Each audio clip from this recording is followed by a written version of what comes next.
કોની અસ્થિ કોણ લઈ જશે અને કોણ વિસર્જન કરશે? લાકડા છાણા કોણે ક્યાંથી લાવવાના? ચિત્તા નંબર કયો? ખાસવાડી સ્મશાન ફરી વિવાદમાં. અંતિમ ક્રિયા કરવા માટે આવેલા મૃતકોના સ્વજનો લાકડા ઘાસ છાણા લાવી ચિત્તા જાતે તૈયાર કરવા મજબૂર.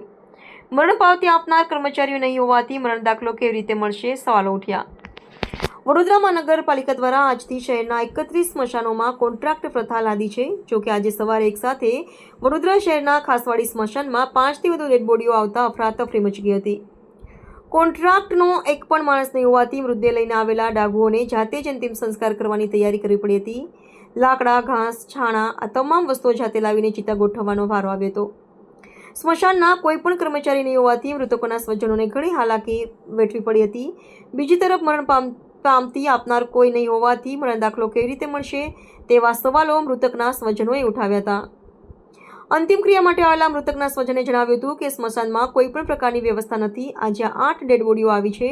લાકડા જાતે લાવવાના, છાણા જાતે લાવવાના. પબ્લિક ખૂબ જ હેરાન થઈ રહી છે. કોઈ માણસ અહીંયા લખનાર પણ નથી, નીચે ટ્રે પણ નથી. મહાનગર સેવા સદન નામ આપ્યું છે તો એનો મતલબ શું? મોટો ભ્રષ્ટાચાર થઈ રહ્યો છે. જ્યારે સામાજિક કાર્યકર કમલેશ પરમાર દ્વારા અહીંયા કોન્ટ્રાક્ટના એક પણ માણસ છે નહીં. ચિતાની નીચે ટ્રે હોવી જોઈએ. હવે ટ્રે જ નથી. ચિતા નંબર શું છે એને શોધવા અમે ક્યાં જઈએ? અસ્થિ નીકળશે, ક્યાં જશે અને કોની અસ્થિ કોણ લઈ કોણ વિસર્જન કરશે એની પણ કોઈ વ્યવસ્થા નથી. માણસનો દાખલો નોંધવા માટે, મરણ દાખલા માટે અહીંનો લેટર જરૂરી હોય છે.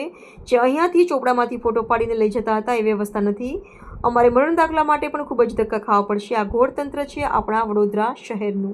ચોક્કસથી વડોદરા શહેર કોર્પોરેશન દ્વારા જે કહેવાય છે કે એક જાહેરનામું બહાર પાડ્યું કે 7 તારીખે જે તે તમામ જે 31 સ્મશાનો છે આની સંપૂર્ણ જવાબદારી નિભાવણી જે કોન્ટ્રાક્ટ હેઠળ જે થવાની છે ત્યારે મોટા નોટિસ બોર્ડ તો મારવામાં આવ્યા છે, પરંતુ હાલમાં જે કહેવાય છે કે જે અંતિમ યાત્રા લઈને જે લોકો આવી રહ્યા છે આ લોકો રજડી રહ્યા છે, પાવતી માટે ફરી રહ્યા છે, લાકડા માટે ફરી રહ્યા છે, સાથે ટ્રે કયો નંબર છે, ચિતા નંબર કયો છે, આવી બધી જે ઘણી અસુવિધાઓ જોવા મળી છે. એટલે ક્યાંક ને ક્યાંક લાગી રહ્યું છે કે જ્યારે કોઈ પણ કોન્ટ્રાક્ટ આપવામાં આવે ત્યારે કોન્ટ્રાક્ટર તમામ હથિયારો સાથે આવતો હોય છે, પરંતુ ક્યાંક ને ક્યાંક લાગી રહ્યું છે કે આ કોન્ટ્રાક્ટર હથિયાર વગર જોવા મળી રહ્યા છે. એટલે કહેવાનો મતલબ કે કંઈક ને કંઈક લાગી રહ્યું છે કે ઉત્તમ ઘોડે જે કહેવાય છે કે ઉતાવળે પગલા લેવામાં આવ્યા છે. સાથે સાથે જે તે કોન્ટ્રાક્ટરને ફાયદો કરાવવાનો મસ્ત મોટું ષડયંત્ર છે. અને હાલમાં પણ તમે જોશો કે જે ઘાસ છાણા પહેલે આપતા હતા એ જ ફરીથી એ લોકો જ આપી રહ્યા છે. સાથે સાથે આ જ કોન્ટ્રાક્ટને જે પહેલે જે કામ કરતા હતા એ જ કારીગરોને જે 4 વ્યક્તિઓને જે હાલમાં પણ લેવામાં આવે છે. એટલે ક્યાંક ને ક્યાંક લાગી રહ્યું છે કે આ કોન્ટ્રાક્ટર હથિયાર વગર આવેલા છે, તો આ કોન્ટ્રાક્ટને તાત્કાલિક ધોરણે નાબૂદ કરવામાં આવે તેવી અમારી ખાસ માંગણી છે.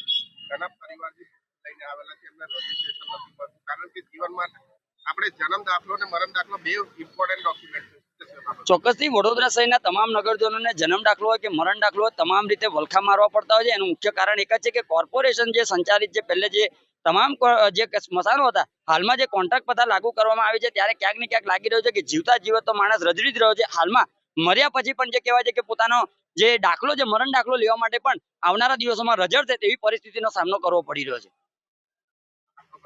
પરમાર કમલેશ, સામાજિક કાર્યકર.